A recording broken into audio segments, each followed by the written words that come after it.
Nadine from DIY Sweets. Today we are going to make chocolate dream bars. Now there's a lot of recipes out there for chocolate dream bars, and I tried some, and to me they weren't what I would picture as chocolate dream bars, because to me, if it's a chocolate dream bar, it's going to be smooth and creamy and have lots of chocolate in it. So I've taken the recipes that I found online and I've tweaked it, because I do that with a lot of recipes. And I'm going to show you today what I've come up with for my chocolate dream bar. Now this has 3 layers. The first layer is the crust, and that's what I'm going to show you right now. In this mixing bowl, you're going to put in your brown sugar and your butter.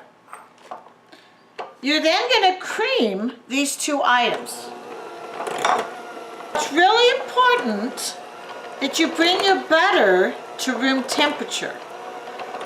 Otherwise, it's not going to cream very good. It's going to be too hard. Notice I don't have this on a really high speed, because right now I'm just trying to get the 2 all mixed in. And I don't want it flying all over. Turned it up a little bit now that the butter's starting to cream up. So I want to keep creaming this until I can see that it is all mixed together. There's no chunks of just brown sugar, and there's no chunks of butter.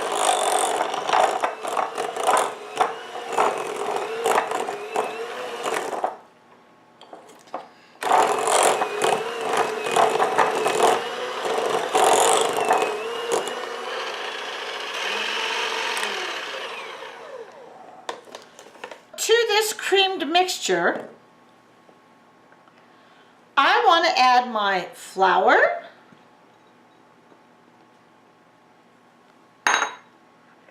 and my cocoa. This I just want to stir in. You can use a beaters. In fact, I may use it again once it's somewhat mixed in, just to get it a little bit more mixed in. But you want it to be stirring. So if you do choose to use the beaters a little bit, you want to keep it on the lowest, so it's just mixing it in. I didn't want to start out with the beaters, because then the flour and the cocoa powder would have gone all over. But since I do want to make sure this is completely blended, in the end I use it just on the low speed so that I can make sure it's completely blended in. As you see, this is not a batter and it's not a dough, it just looks like crumbs, and that's what we were going for. Now we're going to take this and dump it into our pan. You'll notice in my pan, I have a silicone mat. I usually, whenever I bake or cook, I like to use silicone mats when possible. I do this instead of having to spray it down all the time. It pretty much guarantees it's not going to stick to the bottom. Now once I have this in the pan, I want to spread it out.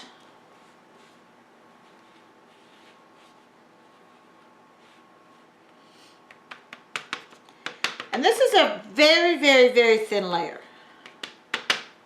You want to make sure all of this is pushed down really well. And make sure if you got areas where the pan's showing that you're filling that in as you're pushing it down. By the time I'm done pushing this in, I'm not going to see any pan at the bottom. And I'm also going to make sure I don't have any really high spots. I have also preheated my oven to 350 degrees. I'm going to take this now over to the oven, and I'm going to cook it for 10 minutes. While this is cooking, I will show you how we make the second layer that goes on top. I'm now ready to make the middle section, because it needs to be ready by the time that's done cooking so that I can put it right on top. The first thing we do is we put the sugar, eggs, and vanilla in a bowl. We're now going to mix these up.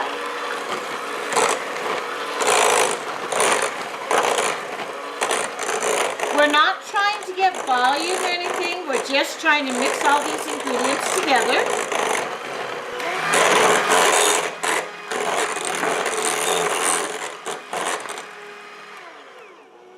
Now I want to stir into this my flour, baking powder, and salt. I'm using my lowest setting to stir it in. Once I know that's totally mixed into there, I'm ready to add the chocolate.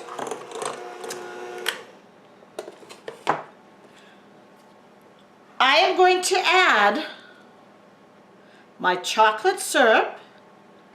Now this chocolate syrup that I have is homemade. It's not the stuff you buy in the store. It's a lot cheaper to make it yourself, and it tastes better. If you want to know how to make this syrup, I have put on my blog recipe and a video on how to make this syrup. So I have my chocolate syrup and my chocolate chips, and then I just want to stir that in.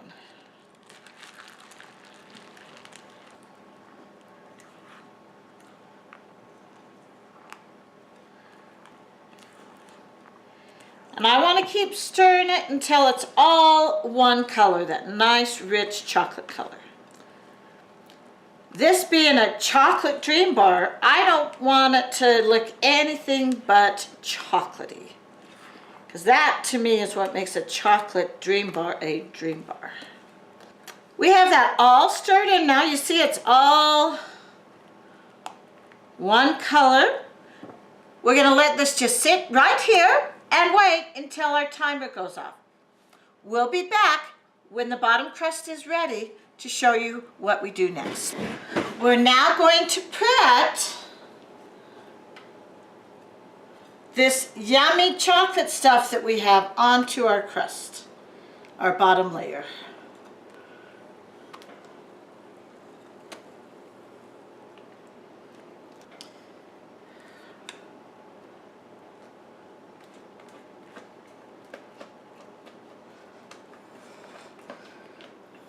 Bottom layer is still very, very hot. So to spread this around, I'm using a hot pad to hold the pan. And I want to make sure that this is evenly distributed. Once I think I have it distributed, I'm just going to check again, make sure there's no high or low spots. I'm now ready to put this back in the oven, and I'm going to cook it 15 minutes to a half an hour. We will be back as soon as this is done cooking. This is now cooked in the oven. We're going to put it on the cooling rack. Once this is completely cooled, we will make the third layer, which is a chocolate drizzle, and then we will drizzle it on the top. And then we will have our yummy, delicious chocolate dream bars. My dream chocolate bars have now cooled, so I'm going to make the topping that goes on top. To do that, I just have my chocolate chips, and I'm going to add my vegetable oil to it. I'm now going to take this and I'm going to melt it in the microwave. I have a chocolate setting on my microwave, so it's really easy. If you don't have a chocolate setting, you're going to have to watch it a lot closer, and you're not going to want to cook it on high. You're going to want to cook it on 50 or 70%, depending on the wattage of your microwave. But because I have a chocolate setting, for me it's really easy to just start my microwave and have it do all of the work for me. This will probably take 1 to 2 minutes to melt. After it's melted, what I'm going to do is I'm going to pour the chocolate into this disposable bag.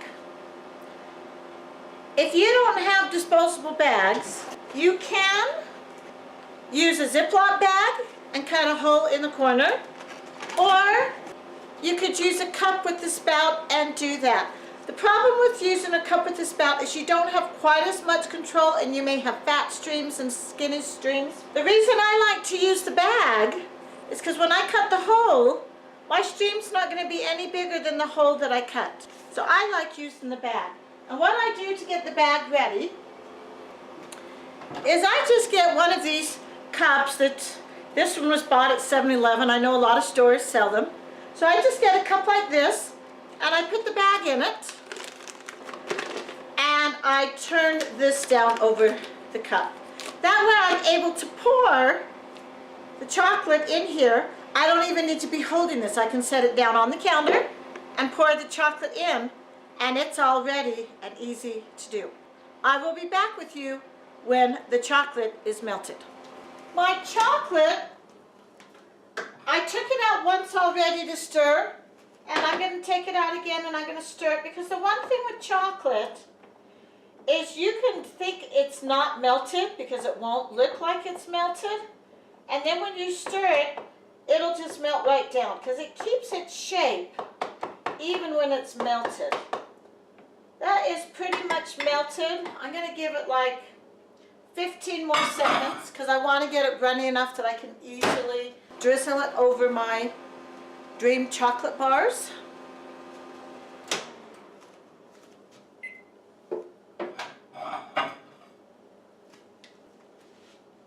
Here's my chocolate, and you'll notice it's really creamy.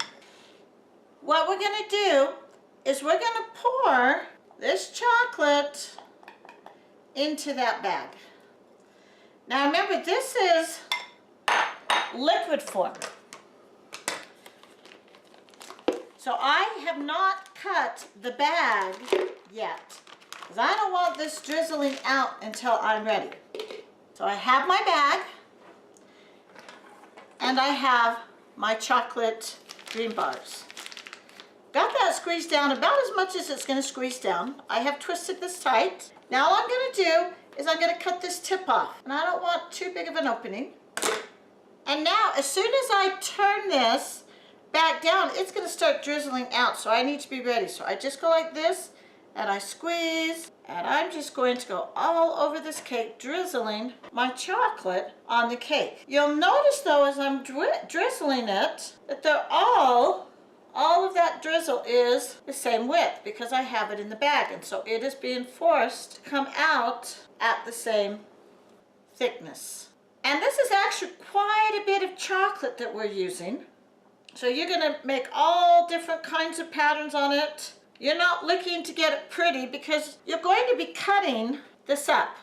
And when you cut it up, you're not going to be able to tell what design you really made. So you're just wanting it to have that drizzle look so that when they have it, eat it, they will get that chocolate on top. And I keep every so often, you'll notice, twisting my bag tighter because I want to get as much chocolate out as I can. I'm basically right there. This is ready to go in the fridge, and it needs to go in the fridge for about an hour. The reason it needs to go in the fridge is we need this chocolate to totally set up. Once the chocolate has totally set up, I can bring this back out, and it does not need to be in the fridge anymore. It just needs to be in the fridge long enough for this chocolate to set up. I'm going to put this in the fridge. Once it's set up, I will show you how to cut it, present it, and serve it to people. I've taken the chocolate dream bars out of the refrigerator. The chocolate is firmed up. All we need to do now is cut it, get it ready to serve. Here are my chocolate dream bars. Now you'll notice this kind of went up there, and this is really hard. When I break this off, it's really hard. And while it tastes fine, it really, to me, I don't like it that crunchy. So I'm going to actually go along the edge and cut that part out. And I'm using this cutter just because it cuts really better than the knife. And I'm going to do this all the way around. And you may lose a tiny bit of product doing this, but all of your stuff is going to look more uniform and you're not going to have this hard edge. Now what I'm going to do is I'm going to go ahead and I'm going to use this roller to make my cuts. And you can decide how big you want to do it. If you were doing this for a party where you want to make sure everyone gets the same size, you might want to get a ruler out and measure this. I just made these for us to have at home. If one row is bigger than the other, I'm not really that concerned. When I serve things, the first one I take out usually does not come out correctly. So there I've cut it apart. Now what I'm going to do is I'm just going to use my little server. And I usually like to start with a fairly small one. Because as I said, the first one for me usually does not come out as well as the others because you're trying to get under that. Here's our first one. See how that kind of looks like a brownie consistency? So I'm going to put that on a plate. And I'm going to serve up a couple of these. There's another one.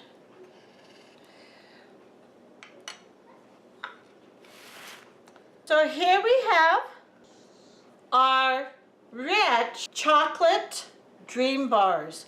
This is a chocolate lover's delight. This is Nadine with DIY Sweets.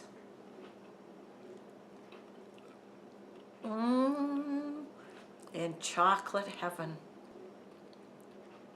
Enjoy and happy baking.